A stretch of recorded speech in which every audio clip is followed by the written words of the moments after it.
ओम नमः शिवाय गुरवे सच्चिदानंदमूर्तये निष्प्रपंचाय शांताय निरालंबाय तेजसे। हरिओम प्रभु जी।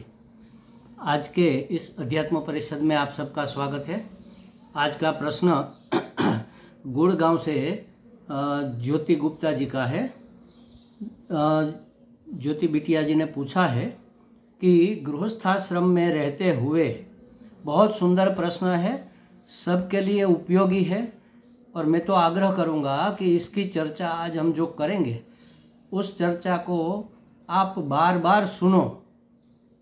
क्यों सुनना है ये मैं बाद में बताऊंगा, लेकिन इस आज की चर्चा को अनेक बार, कम से कम सप्ताह में एक बार आपको सुन लेना है और 2-3 महीने तक ऐसा करो ताकि आपका जीवन बिल्कुल ही संवर जाए।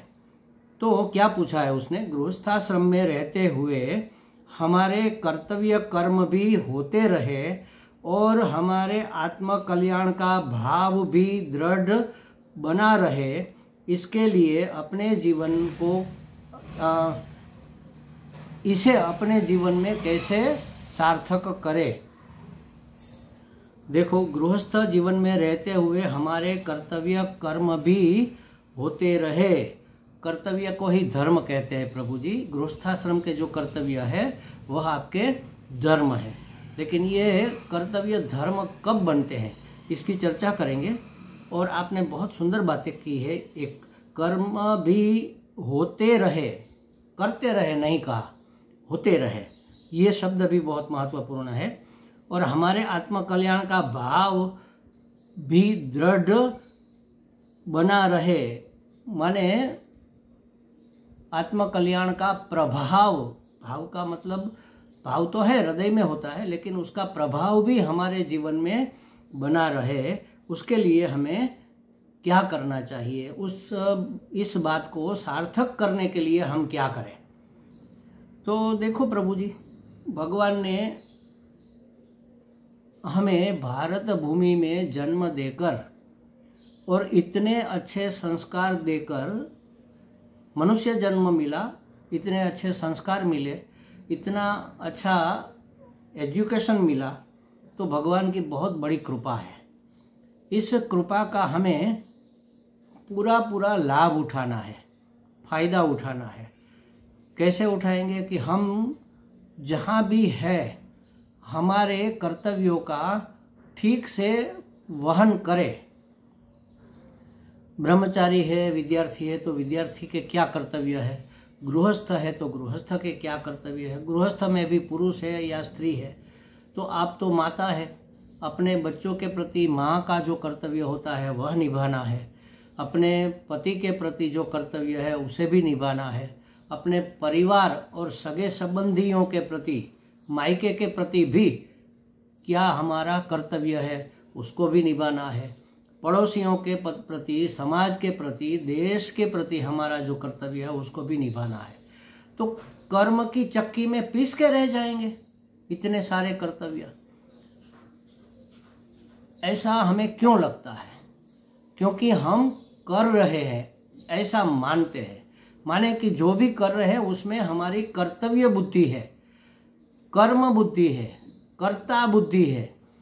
अगर हम अपनी कर्ता बुद्धि, कर्तृत्व बुद्धि को छोड़ दे और भगवान वास्तव में तो है ही नहीं, भगवान की प्रेरणा से, भगवान की दी हुई सामर्थ्य से हम जो भी कर रहे हैं कर पा रहे हैं।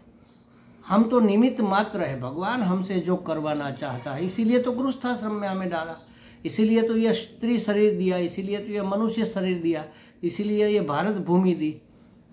कुछ उसका आशय है, कुछ उसकी योजना है, बस उसकी योजना को सरेंडर हो जाना, यही जीवन सार्थक करने का सबसे महत्वपूर्ण उपाय है। कैसे हो जाएंगे सरेंडर, उसको शरणागत कैसे हो जाएंगे कि हम कुछ कर नहीं रहे, करना वही है जो अभी कर रहे हैं, लेकिन भाव यह होना चाहिए कि मैंने किया, ये नहीं, ये मुझसे हुआ। कैसे हुआ? परमात्मा की प्रेरणा से हुआ, परमात्मा की योजना के अनुसार हुआ, परमात्मा के सामर्थ्य से हुआ। हमारा क्या सामर्थ्य?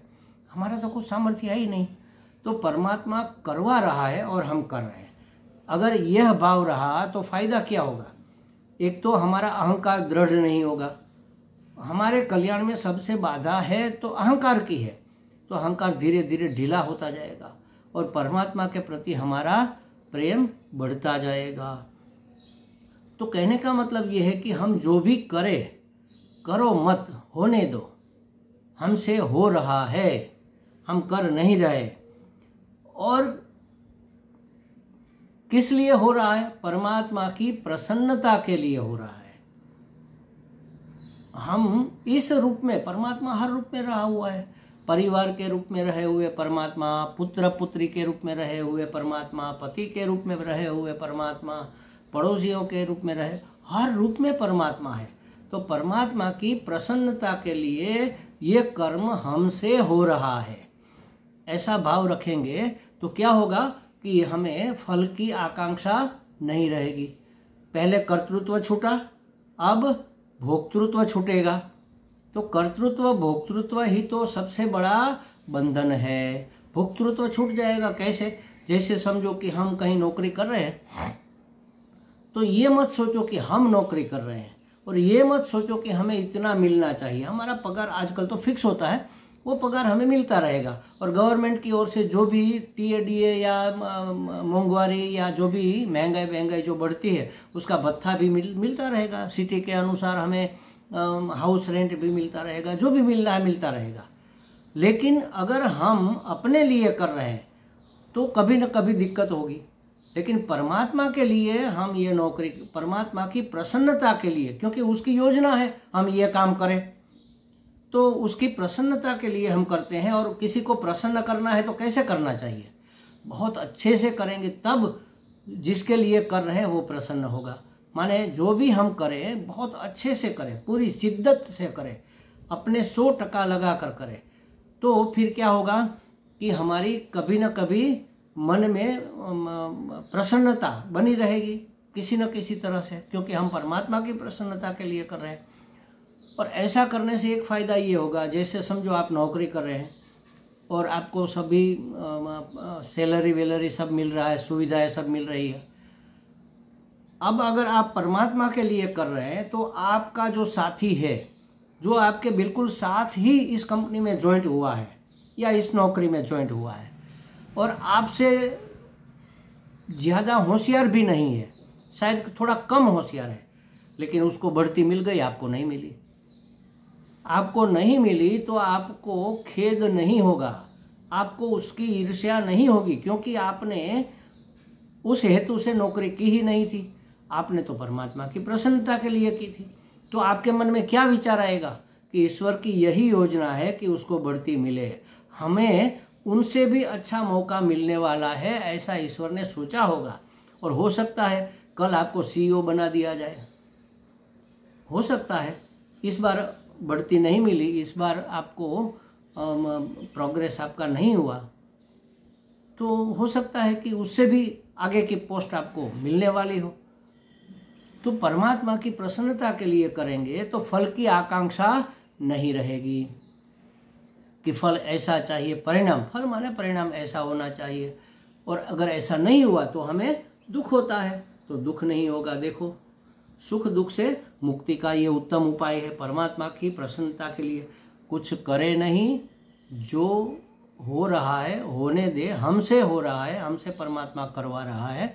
दूसरा, परमात्मा की प्रसन्नता के लिए कर रहे हैं, और परमात्मा की प्रसन्नता के लिए कर रहे हैं तो अपनी अपेक्षा नहीं रहेगी, अपेक्षा रहित होकर हम करेंगे। और अपेक्षा रहित कब हो सकते हैं? जब सर्व स्वीकार करेंगे। इसलिए मैं कहता हूँ बार बार, एक वाक्य दिमाग में बिठा लो, जीवन का उद्धार हो जाएगा। जो भी है, जहाँ भी है, जैसा भी है, जो हो रहा है, जहाँ हो रहा है, जैसा हो रहा है, बिल्कुल योग्य है। क्यों? क्योंकि परमात्मा कर रहा है, परमात्मा की योजना के अनुसार हो रहा है, निमित्त चाहे कोई भी हो। तो फिर हमें कोई अपेक्षा नहीं रहेगी कि उसे ऐसा करना चाहिए या ऐसा नहीं करना चाहिए। सर्व स्वीकार, प्रसन्नता पूर्वक स्वीकार, अपेक्षा रहित सर्व स्वीकार करके हमें जीवन जीना है। तो क्या होगा कि हमारे अंतःकरण में बिल्कुल शुद्धता आती जाएगी। सर्व स्वीकार करेंगे तो क्या होगा, हमसे जो निम्न कक्षा के हैं, छोटे हैं, निम्न कक्षा के हैं, उसके प्रति हमारी करुणा बनी रहे।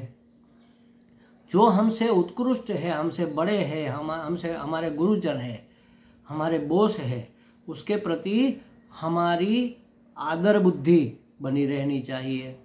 तो उसके प्रति आदर, छोटों के प्रति करुणा, और जो हमारे समान है उसके प्रति मैत्री भाव, अगर यह रखेंगे तो सर्व स्वीकार कर सकेंगे। तो क्या होगा, ईर्षा, द्वेष इत्यादि जो कलुष हमारे मन में है वो धीरे धीरे निकल जाएंगे। अच्छा, परमात्मा की प्रसन्नता के लिए हम क्यों करें? हम किसके लिए कुछ कर सकते हैं? जिसके प्रति हमारा प्रेम होता है उसके लिए हम कुछ करते हैं, जिसके प्रति हमारी श्रद्धा होती है उसके लिए हम कुछ करते हैं। परमात्मा के प्रति श्रद्धा और प्रेम बढ़ाने के लिए क्या किया जाए? तो मैं तो कहूँगा कि ये शास्त्र का गुरुजनों के मुख से अध्ययन करना चाहिए, लेकिन इतना मौका अगर हमें नहीं है, गृहस्थाश्रम में कई ड्यूटीज़, कई रोल हमें अदा करने होते हैं, कई वेश हमें निभाने होते हैं, तो क्या करें? तो मैं कहता हूँ पूरे समग्र अध्यात्म शास्त्र जो हमारा है, हमारा नहीं पूरे विश्व का समझ लो, उसका अगर निचोड़ कहीं पर है तो वो है गीता जी में।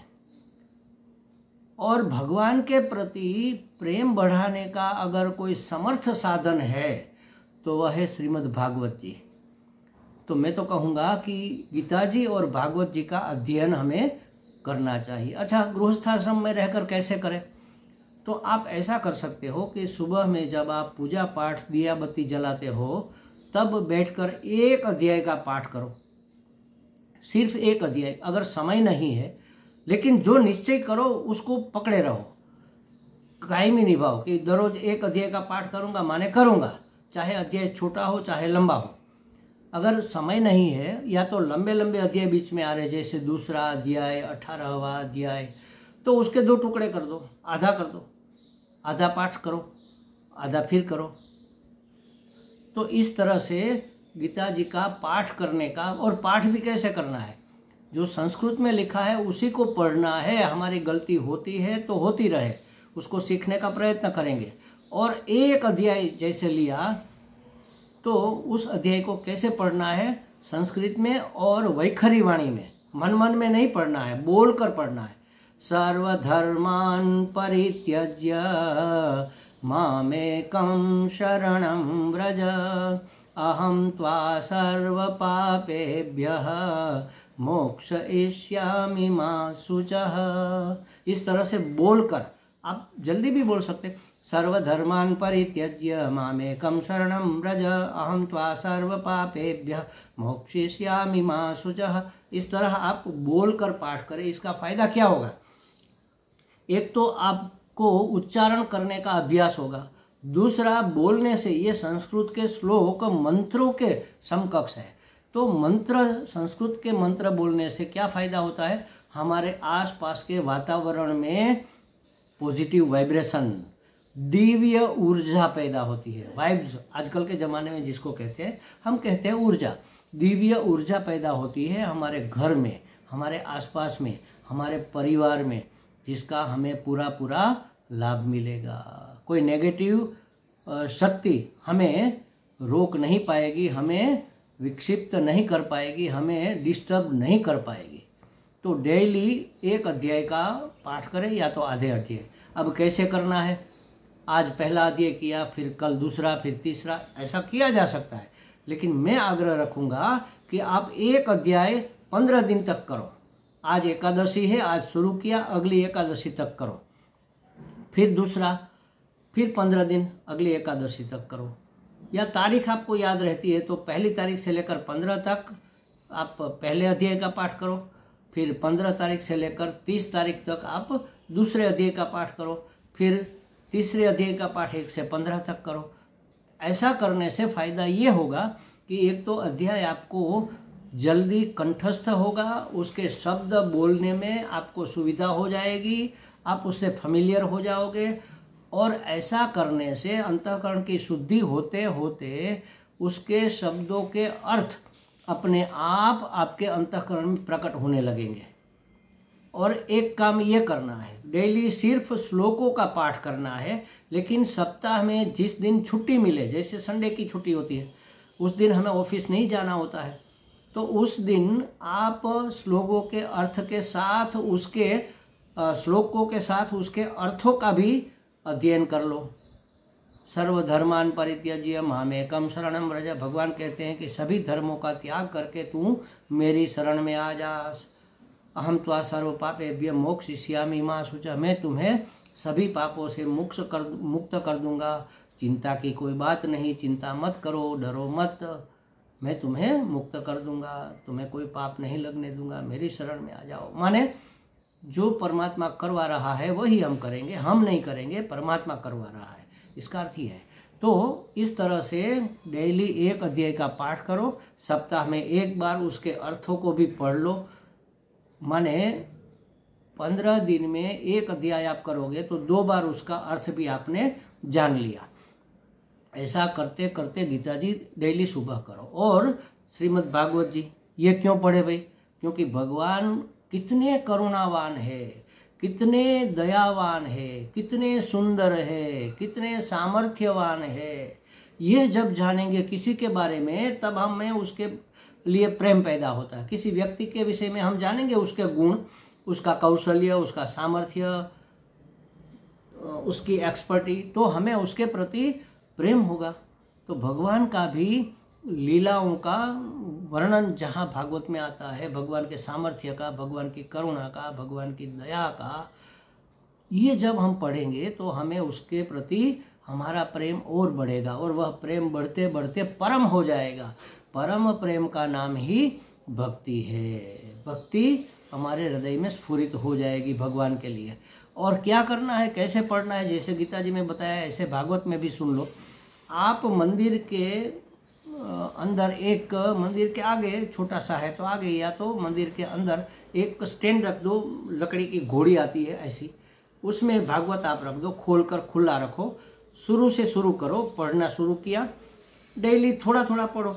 पूरा एक अध्याय नहीं पढ़ पाते कोई बात नहीं, 5 श्लोक तक पढ़ लो, उसमें श्लोक भी पढ़ो, उसके अर्थ तो खास पढ़ो।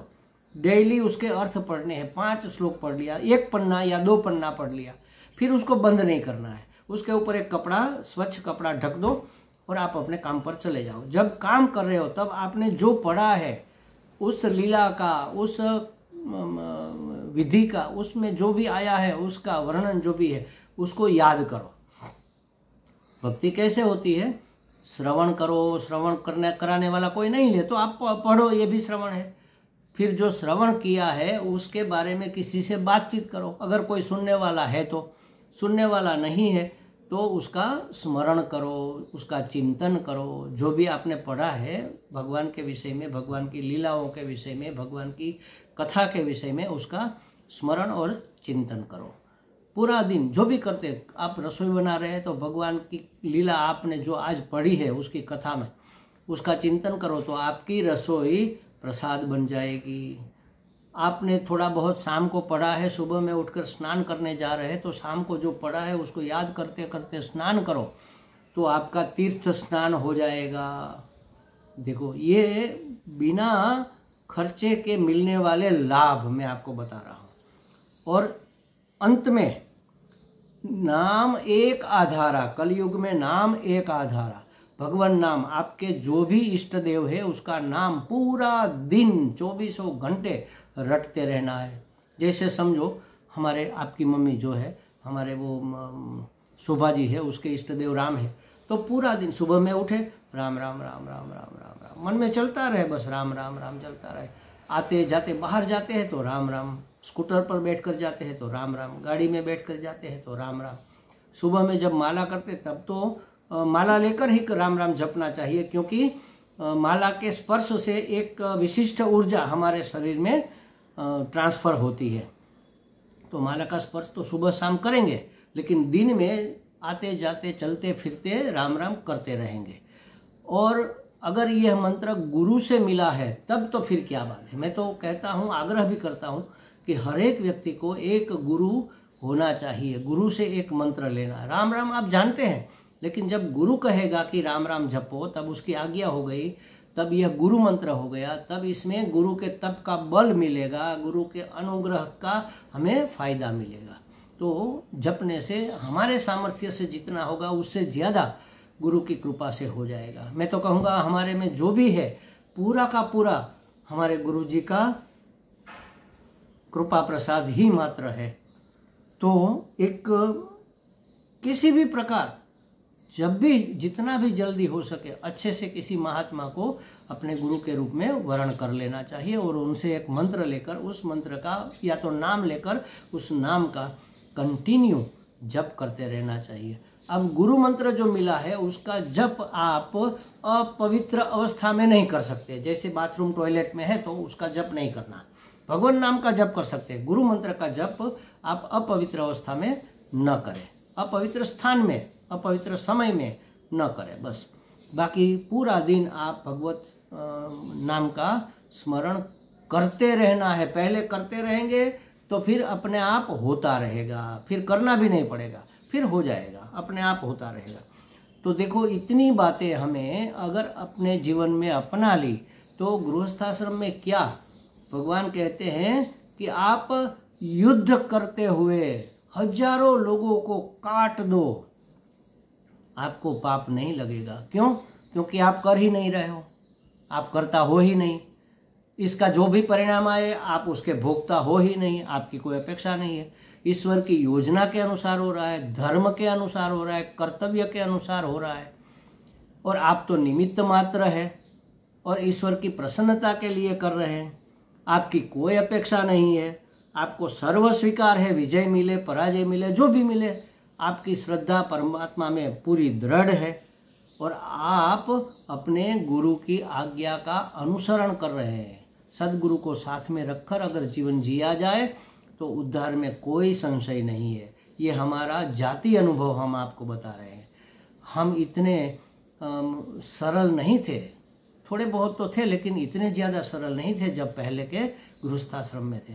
तो मैं तो कहता हूँ गृहस्थाश्रम में भी आप सदगुरु की आज्ञा के अनुसार और शास्त्रों के कथन के अनुसार हो जाओ, माने सरल हो जाओ। सबसे सरल होना यही एक महत्वपूर्ण है। मैं तो कहता हूँ साधु वही है जो बिल्कुल सरल है, सरल नहीं है। अंदर अगर कोई अटपटी टेढ़ापन छिपा हुआ है तो उसको साधु कैसे कहेंगे? वो तो ठग हुआ ना। हमारे अंदर कोई टेढ़ापन न रहे, हम इतने सरल हो जाए, आर पार दिखे, ऐसे सरल हो जाए तो परमात्मा हमें अपनी गोद में बिठा लेता है। तो हमें लगता है ज्योति जी को कुछ मार्गदर्शन मिल गया होगा। और एक बात मैं अंत में ये भी कहूँ कि आज आपने ये सुना तो आपको उत्साह जगेगा कि नहीं हम अब ऐसा ही करेंगे, लेकिन वह उत्साह धीरे धीरे 5, 7, 15 दिन में कम होता जाएगा और 2-3 महीने में तो लुप्त ही हो जाएगा। फिर से वही प्रश्न आएगा कि हम क्या करें। तो इसलिए मैंने शुरू में कहा कि इस चर्चा को सप्ताह में कम से कम सप्ताह में एक बार आपको सुनना है, बार बार सुनना है और 2-3 महीने 3-4 महीने तक इसको ऐसे है सप्ताह में एक बार सुनो, फिर ये दृढ़ हो जाएगा, फिर आप इसको भूल नहीं पाओगे, फिर आपसे कोई गफलत नहीं होगी। आपका वही देखो, ये गृहस्थाश्रम के सब नियम सब कर्तव्य करते हुए ये करने की बात है। उसमें कोई चीज़ हमें छोड़नी नहीं है। नौकरी करते हैं तो करो, नौकरी छोड़ने की जरूरत नहीं है।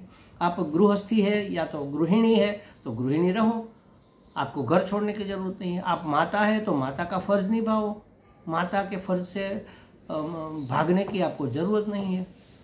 लेकिन करना कैसे है, कौन से भाव से करना है, कौन सी अपेक्षा न रखकर करना है। तो कर्तृत्व भोक्तृत्व भाव को छोड़कर परमात्मा की शरणागति स्वीकार करके, उसकी इच्छा के बगैर पत्ता भी नहीं हिलता। हम ऐसा कहते हैं, ऐसा कहते हैं क्योंकि गुरुजनों ने कहा, हमने सुना, इसलिए हमने मान लिया। हमने जाना कहाँ है? जानने के लिए भागवत पढ़ो और मानने के लिए गीता जी पढ़ो। कोई चीज़ अध्यात्म की जाननी भी चाहिए। जानने के लिए कि भगवत गीता है, भागवत में भी है, और मानने के लिए श्रीमद् भागवत जी है। क्योंकि भागवत जी में हम जानेंगे कि भगवान कितने कृपालु है, तो बात मानने में आ जाएगी। कितने कितने चरित्रों का वहाँ पर वर्णन है, कैसा कैसा करने से क्या क्या होता है, यह उदाहरण हमें जब मिलेगा तब हम जानी हुई बात को मानेंगे। और जब हम गीता जी पढ़ेंगे तो किसी की कही हुई मानी हुई बात को हम यथार्थ है ऐसा जान लेंगे। तो जानना भी जरूरी है, मानना भी जरूरी है। जानते सब है, मानता कौन है? या तो मानते बहुत है, जानता कौन है? दोनों चीज़ें हमारे जीवन में आ जाए, इसके लिए हमें यही राह चुननी है और बार बार इस चर्चा को हमें सुनते रहना है। हमें लगता है ज्योति बिटिया को कुछ बातें स्पष्ट हो गई होगी। हरि ओम।